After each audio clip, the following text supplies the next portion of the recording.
ఫిబ్రవరి 16 కొరకు CH Spurgeon గారు వ్రాసిన ధ్యానం నేను చదువుతున్నాను, మీరు వినండి. నా ఉగ్రతాగ్ని బట్టి నాకు కలిగిన యోచనను నేను నెరవేర్చను. నేను మరల ఎఫ్రాయిమును లయపర్చను. నేను మీ మధ్య పరిశుద్ధ దేవుడను కాని మనుష్యుడను కాను. హోషేయ 11వ అధ్యాయం 9వ వచనం. ప్రభువు ఈ విధంగా తన ఉచిత కృపను గూర్చి మనకు తెలియచేస్తున్నాడు. ఒకవేళ ఇప్పుడు నీవు బరువెక్కిన గుండెతో ఉన్నావేమో, ఇక ఏమాత్రం ఆలస్యం లేకుండా పతనం అయిపోయే పరిస్థితిలో ఉన్నావేమో, పై వాక్యం నీ నిరాశ నిస్పృహలలో నీకు అండగా ఉంటుంది. నీ మార్గాలను సరిచేసుకునే నిమిత్తం, నీ పాపాలను ఒప్పుకునే నిమిత్తం దేవుడు నిన్ను ఆహ్వానిస్తున్నాడు. ఆయనే కాని ఒక మనిషిలాంటి వాడైతే ఆయన నీతో ఎప్పుడో తెగతెంపులు చేసుకుని ఉండేవాడు. ఆయన గాని ఒక మనిషిలా ప్రవర్తించాలనుకుంటే ఒక్క మాటతో నీ అంతు చూసి ఉండేవాడు. కాని అలా జరగదు.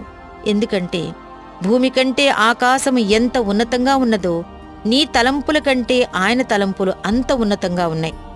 ఆయన కోపాన్ని నీవు సరిగ్గానే అంచనా వేశావు. అయితే ఆయన తన కోపాన్ని ఎప్పుడు అలా ఉంచుకుంటాడనుకోకు. నీవు నీ పాపాన్ని విడిచి యేసుక్రీస్తు తట్టు తిరిగితే దేవుడు తన కోపాన్ని విడిచి నీ తట్టు తిరుగుతాడు. ఎందుకంటే దేవుడు ఎప్పటికీ దేవుడే. ఆయన ఏనాడు మనిషిలా ప్రవర్తించడు. నీవు పీకల లోతు వరకు పాపంలో కూరుకుపోయినప్పటికీ ఆయన దగ్గర నీకింకా పాప క్షమాపణ లభిస్తుంది.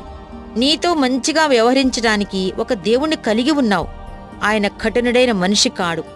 ఒక న్యాయవంతుడైన మనిషి కంటే ఎక్కువగా ఆయన నీతో వ్యవహరిస్తాడు. ఏ మానవ మాత్రుడు నీ ప్రవర్తన భరించలేడు. నీ తండ్రి నీ వలన విసిగి దుఃఖించినట్లు ఒక దేవదూత కూడా నీ విషయంలో విసిగిపోవచ్చు. అయితే దేవుడు దీర్ఘశాంతము కలవాడు. వచ్చి ఒకసారి ఆయన దీర్ఘశాంతం ఎలాంటిదో చూడు.